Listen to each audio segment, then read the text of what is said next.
নমস্কার সবাই রে আরএস খাদ্যরসিক চ্যানেলে সবাই রে স্বাগতম। আপনারা সবাই কীরকম আছেন? আমিও খুব ভালো আছি। আজকে আবার একটা নতুন রেসিপি নিয়ে গেছি আপনার সঙ্গে। তো কিছুই না, আমরা সবাই চিকেন খাই, তো অনেকেই আছে চিকেনের বোনলেস চিকেনগুলা মানে ঝুলে দিয়ে খাইতে পছন্দ করেন না। তো এইভাবে বোনলেস চিকেনগুলো ফ্রাই করিয়া খাইয়া দেবা খুবই টেস্টি হয়। তো বোনলেস চিকেনগুলো প্রথমে ছোটো ছোটো করে কাটিয়া ধুইয়া রাখি দিছি, আর এদিকে পেঁয়াজ রসুন আদা কাঁচা লঙ্কা সবগুলো মানে কুচি কুচি করে কাটছি, কোনো কিছুই পেস্ট করা না এটার মধ্যে।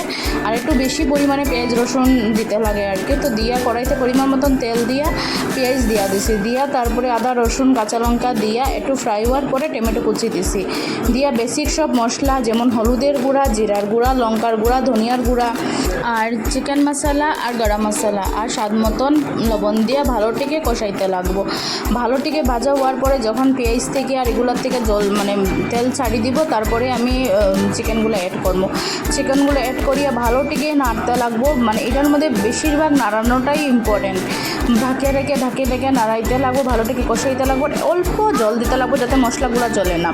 জল দিয়ে ভালোটিকে নাড়াইয়া চাড়াইয়াই ভালোটিকে দেখবা কালার চেঞ্জ হয়ে গেছে। ভালোটিকে দেখলেই বুঝতে পারবা যে কালার চেঞ্জ হয়ে গেছে, আমার মাংস রেডি হয়ে গেছে।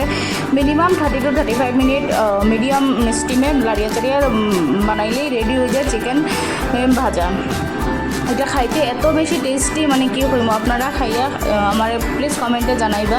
আমার ভিডিওগুলো ভালো লাগলে প্লিজ সাবস্ক্রাইব করবা, লাইক করবা।